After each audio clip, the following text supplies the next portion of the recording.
Oh, hello. Hello? Just a regular coffee. A regular coffee? Yes, just a regular coffee. Do you mean a flat white? No, just a regular coffee. But in Australia we don't have regular coffee. We drink flat white, long black, cappuccino. What do you mean regular coffee? Then just a cappuccino. Okay, here you go. Have a nice day. You too. Oh, hello. Morning, mate. Cold out there, ain't it? No, I think it's really hot. What are you doing in shorts? It's winter. It's freaking cold outside. No, in Denmark it's like summer for us. It's hot for you today? Yes, it's really hot. It's freezing cold. No, Cut. what? So, today I'm here with this student. So, what was it like being a student in Australia? It was really exciting, but also a bit confusing at times. One of the first things I noticed was the coffee culture. In Denmark, if you ask for coffee, you usually get a filter coffee, but in Australia, there is not such a thing as a regular coffee. You have to choose between a flat white, a cappuccino, a latte, a long black. The first time I went to a cafe, I asked for a regular coffee, and the barista just stared at me.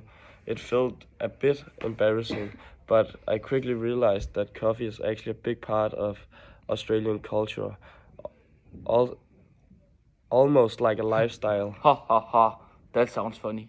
Were there other situations where you felt a cultural difference? Yes, definitely. Another example is the weather. I thought Australian weather would be hot, like summer in Denmark, but in Sydney it can be around 20 days for Australian. That felt freezing cold, so they wear jackets, scarves, and even hats. For me, that just felt like spring, so I went out in shorts, and people looked at me like I was crazy. And some Australians even walked barefoot, even in winter.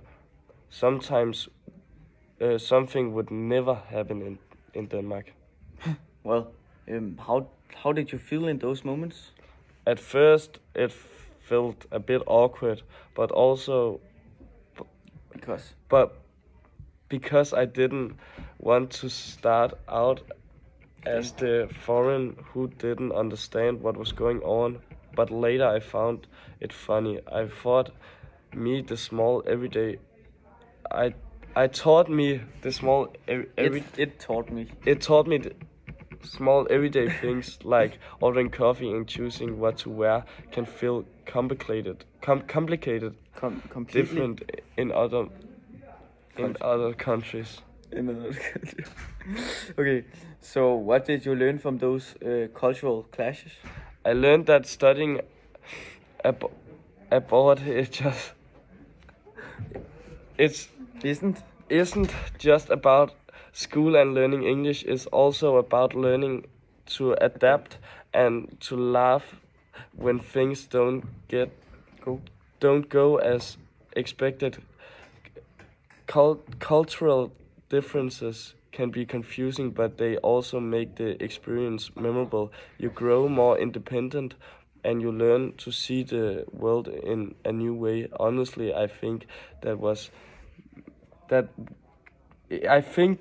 what makes studying abroad so special.